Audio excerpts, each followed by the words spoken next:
over the past few weeks, I keep setting myself the challenge to film more videos and bring more useful content to whoever may be watching this on a consistent basis. I have not been doing that. So today I'm just setting myself a challenge, looking scruffy as hell with lockdown going on. But that doesn't matter because the information is still going to be valuable. What I wanted to talk to you about today was meditation. Now, meditation is something I've been practicing for about 6 or 7 years. It's like towards the end of university for me. And I think it was through Tim Ferriss or someone in that kind of world who introduced me to it. I've always been interested in movement practice, so development of movement skills, not so much like bodybuilding or anything like that, but strength gain, kettlebells, slacklining, climbing, surfing, many different styles of movement. And meditation is something that kind of fits with that very closely, which is why you'll often see, for example, in yoga practice at the end, they meditate. And these two practices actually tie in perfectly together.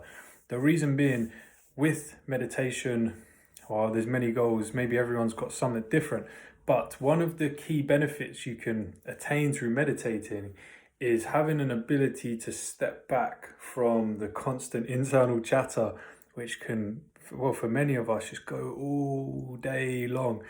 And it can be a lot easier to do that, to zoom out a bit when you've exerted some physical energy, especially if we are living in a sedentary kind of lifestyle. So if we're working on screens all day, coming home watching TV, messaging B all day, every day, it can start to take over. So physical training is kind of the foundation of what evolved supple society. I'm a physio, I'm a personal trainer, and our events have been based around moving, connecting people through movement. Meditation is, in my opinion, something that is at this stage of my life giving me more value than movement. So I wanted to outline a couple of the benefits I've experienced. I haven't written any of this down, so I'm just freestyling. Let's see what comes to mind. Firstly, as I mentioned, being able to take a step back, zoom out, widen the lens, and observe your thoughts without chasing them down a rabbit hole or being completely identified with your thoughts. So, for example, if you get pissed off at what so-and-so said, or you think she's fit, whatever the case is, if you are caught up in that mental chatter, there's no separation from it. That's just where you are at that point.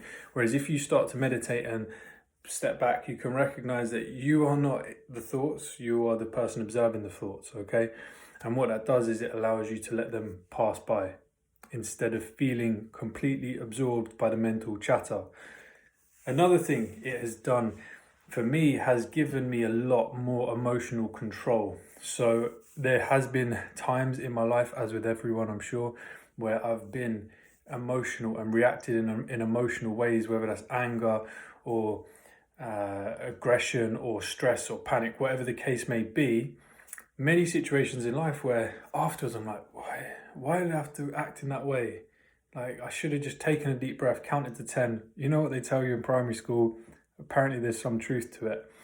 But one of the things that meditation has done for me is given me a kind of consistent ability to do that, to not all the time, but a lot more so than I was in the past. So if someone says something that triggers me or offends me or whatever the case may be, you're able to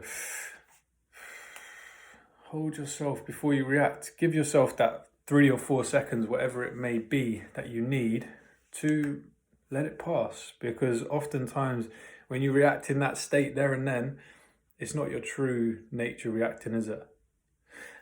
I guess one of the ways that I try and look at it is Jordan Peterson spoke about in his book, one of the best tips for me was when you're advising yourself, imagine you're talking about a friend, and if sometimes you've reacted in a way that, you know, it's just emotional and you kind of overreacted, our ego, I guess, can try and defend us a bit and say, we were right because of this, back to the internal chat. We were right, they were wrong, they were wrong. Often, if you had a good friend there, they might say to you, look, Connor, you're a legend, but now you're a bit of a dick in that scenario. And yeah, I think meditation has given me a better ability to do that, to look at things more objectively without being so caught up in it. What else? Happier for sure, definitely happier.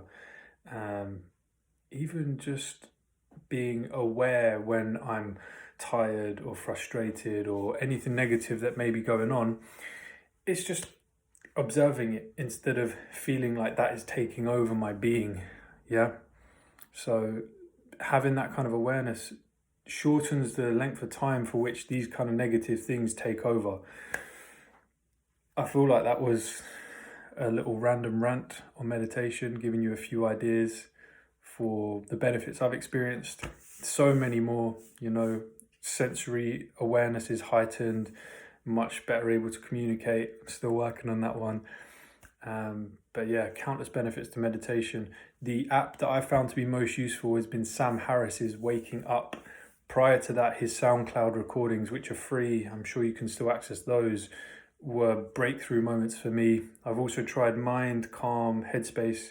They're all good. So see what works for you. And if maybe you feel you want to try and experience some of this live or with a community, we are running classes on Saturday, which covers yoga, tea, meditation, journaling, and then we finish with a talking circle. So if that interests you, the link will be in the description or bio, depending where you're watching this. Anyway, much love.